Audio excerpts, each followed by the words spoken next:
আসসালামু আলাইকুম ভিউয়ার্স, এখন শুনবেন এইমাত্র পাওয়া আপডেট খবরগুলো। মঞ্জুর সমর্থনে সর্বশক্তি দিয়ে কাজ করতে হবে, জামায়াত নেতা তাহের। এক অপরাধে ৩ সাজা, এই প্রশাসনের অধীনে কেমন করে নির্বাচন করি, রুমিন ফারহানা। জামায়াতের প্রার্থী আমির হামজাকে হত্যার হুমকির ঘটনায় জিডি স্থগিত করেছেন ওয়াজ মাহফিল। সাকসু নির্বাচনে প্যানেলের বাইরে গিয়ে স্বতন্ত্র প্রার্থী, আজীবনের জন্য বহিষ্কৃত ছাত্রদল নেতা। সীতাকুণ্ডের জঙ্গল সলিমপুর র্যাব সদস্যদের উপর হামলা হয় মাইকে ঘোষণা দিয়ে। রোহিঙ্গা ক্যাম্পে ভয়াবহ আগুন, পুড়ল ৪০০ ঘর। মঞ্জুর সমর্থনে সর্বশক্তি দিয়ে কাজ করতে হবে, জামায়াত নেতা তাহের। ফেনী ২ আসনে সদর ১০ দলীয় নির্বাচনী ঐক্যের মনোনীত সংসদ সদস্য প্রার্থী মুজিবুর রহমান মঞ্জুকে বিজয়ী করতে সর্বশক্তি দিয়ে মাঠে নামার আহ্বান জানিয়েছেন জামায়াতে ইসলামের নায়েবে আমির সৈয়দ আবদুল্লাহ মুহাম্মদ তাহের। সোমবার রাতে রাজধানীর কাকরাইলে diploma engineers institution Bangladesh IDEB মিলনায়নে এক মতবিনিময় সভায় আবদুল্লাহ মুহাম্মদ তাহের এ আহ্বান জানান। সভার আয়োজক ছিল ঢাকায় ফেনী সদর উন্নয়ন পরিষদ। মতবিনিময় সভায় তাহের বলেন, এবারের নির্বাচন জাতির জন্য অত্যন্ত গুরুত্বপূর্ণ। জাতির প্রয়োজনে ১০ দলীয় জোট গঠিত হয়েছে। জামায়াত নেতাকর্মীদের এই জোটকে জেতাতে ভূমিকা পালন করতে হবে। সভায় এবি পার্টির অর্থাৎ আমার বাংলাদেশ পার্টির চেয়ারম্যান মুজিবুর রহমান মঞ্জু জাতীয় রাজনীতিতে অতিরিক্ত ব্যস্ততার কারণে ফেনীতে বেশি সময় না দিতে পারায় দুঃখ প্রকাশ করেন। তিনি বলেন, ফেনীর বিভিন্ন মহলের সঙ্গে যোগাযোগ থাকায় তিনি ফেনীর বন্যা নিয়ন্ত্রণে ৪,৫০০ কোটি টাকা বরাদ্দ করাতে পেরেছিলেন। এছাড়া তার চেষ্টায় ফেনী সদর হাসপাতালকে ২৫০ থেকে ৫০০ শয্যায় রূপান্তর করা হয়েছে। এটিকে পর্যায়ক্রমে মেডিকেল কলেজে পরিণত করার কাজ শুরু হয়েছে। মুজিবুর রহমান মঞ্জু বলেন, জনতার রায় পেলে দীর্ঘদিন বঞ্চিত ফেনী জেলাকে আমি আধুনিক জেলায় পরিণত করব। সভায় ফেনী জেলা জামায়াতের আমির মুফতি আব্দুল হান্নান বলেন, কেন্দ্রীয় সিদ্ধান্তের প্রতি আনুগত্য দেখিয়ে জামায়াতের ফেনীর সব নেতাকর্মী মুজিবুর রহমান মঞ্জুকে বিজয়ী করতে কাজ করবেন।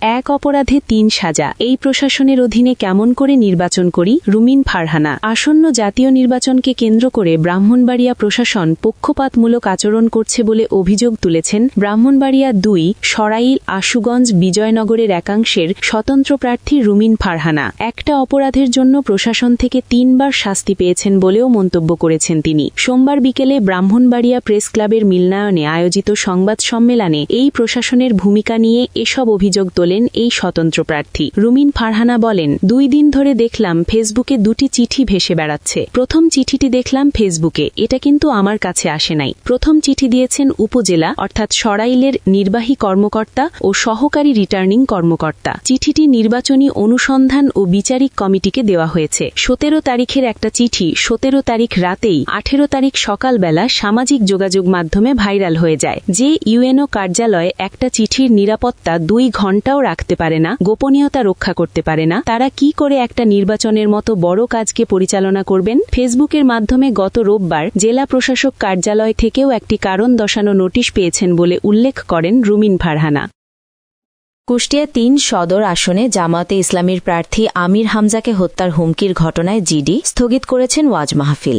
গতকাল সোমবার রাত ১১টার দিকে কুষ্টিয়া মডেল থানায় গিয়ে জিডি করেন তার শ্যালক আবু বক্কর। এদিকে গতকাল রাতে নিজের ফেসবুক আইডিতে পোস্ট দিয়ে নিজের সব ওয়াজ মাহফিল স্থগিত করেন আমির হামজা। আজ মঙ্গলবার সকাল ৯:৩০টার দিকে কুষ্টিয়া মডেল থানার ভারপ্রাপ্ত কর্মকর্তা ওসি কবির হোসেন মাতুব্বর প্রথম আলোকে এই তথ্য নিশ্চিত করেছেন। তিনি বলেন, সামাজিক যোগাযোগ মাধ্যম ফেসবুকে আমির হামজা হত্যার হুমকি দেওয়া হচ্ছে এমন কয়েকটি লিঙ্ক যুক্ত করে শ্যালক আবু বক্কর একটি জিডি করেছেন। জিডির বিষয়টি আজ আদালতের অনুমতি নিয়ে তদন্ত করা হবে। সম্প্রতি আমির হামজার একটি ভিডিও সামাজিক যোগাযোগ মাধ্যমে ছড়িয়ে পড়ে। ভিডিওতে দেখা যায় একটি ওয়াজ মাহফিলে দেওয়া বক্তব্যে আমির হামজা সাবেক রাষ্ট্রপতি জিয়াউর রহমান ও সাবেক প্রধানমন্ত্রী খালেদা জিয়ার ছোট ছেলে আরাফাত রহমান কোকোর নাম বিকৃত করে কথা বলেন। এ ঘটনায় কুষ্টিয়া জেলা বিএনপির পক্ষ থেকে নিন্দা ও প্রতিবাদ জানানো হয়েছে। আমির হামজা দাবি করেছেন, আলোচিত বক্তৃতাটি ২০২৩ সালের। এটা নিয়ে তিনি ফেসবুকে পোস্ট করা একটি ভিডিও বার্তায় দুঃখ প্রকাশ করেছেন। এ ঘটনায় গত রোববার দুপুরে কুষ্টিয়ার আদালতে আমির হামজার বিরুদ্ধে মানহানির অভিযোগে একটি মামলা করেন ইসলামী বিশ্ববিদ্যালয় শাখা ছাত্রদলের এক নেতা। একই দিন বিকেলে সামাজিক যোগাযোগ মাধ্যমে দেওয়া এক পোস্টে আমির হামজা দাবি করেন তাকে হত্যার হুমকি দেওয়া হচ্ছে।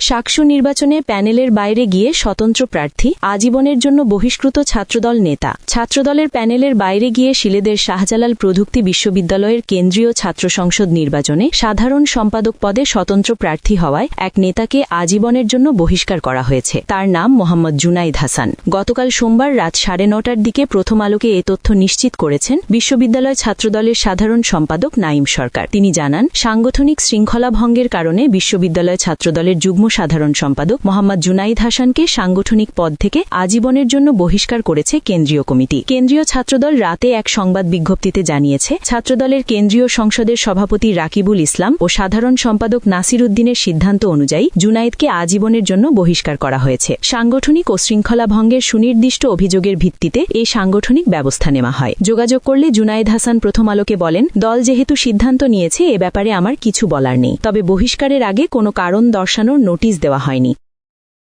সীতাকুণ্ডের জঙ্গল সলিমপুরে র্যাব সদস্যদের উপর হামলা হয় মাইকে ঘোষণা দিয়ে। চট্টগ্রামের সীতাকুণ্ডের জঙ্গল সলিমপুরে অভিযানে থাকা র্যাব সদস্যদের উপর হামলা হয় মাইকে ঘোষণা দিয়ে। হামলায় অন্তত 400 থেকে 500 জন অংশ নেন বলে জানিয়েছে র্যাব। গতকাল সোমবার সন্ধ্যায় জঙ্গল সলিমপুরে র্যাব সদস্যদের উপর হামলার ঘটনাটি ঘটে। এ সময় মোতালেব হোসেন ভুইয়া নামের এক র্যাব কর্মকর্তা নিহত হন। আহত হয়েছেন আরও অন্তত 3 র্যাব সদস্য। পুলিশের কাছ থেকে পাওয়া ঘটনার একটি সিসিটিভি ফুটেজে দেখা যায় র্যাবের 2টি মাইক্রোবাস হাইএস সলিমপুরে যাওয়ার পর লাঠিসোঁটা নিয়ে কিছু ব্যক্তি সেটিকে ধাওয়া দিচ্ছেন। এক পর্যায়ে মাইক্রোবাস দুটির কাঁচ ভাঙচুর করেন তারা। হামলার সময় ওই এলাকায় মাইকে ঘোষণা দেওয়ার শব্দ শোনা যাচ্ছিল। ঘোষণায় এলাকার ফটক আটকানোর জন্য বলছিলেন এক ব্যক্তি। আরেকটি ভিডিওতে দেখা যায় একটি কক্ষে বসে আছেন আহত কয়েকজন র্যাব সদস্য। তাদের মাথা সহ শরীরের বিভিন্ন স্থানে ব্যান্ডেজ। কক্ষের মেঝে রক্তে লাল হয়ে আছে। পুলিশ সদস্যরা আহত র্যাব সদস্যদের গাড়িতে তুলে দিয়ে আসছেন। র্যাব 7 চট্টগ্রামের সহকারী পরিচালক গণমাধ্যম ARM মোজাফফর হোসেন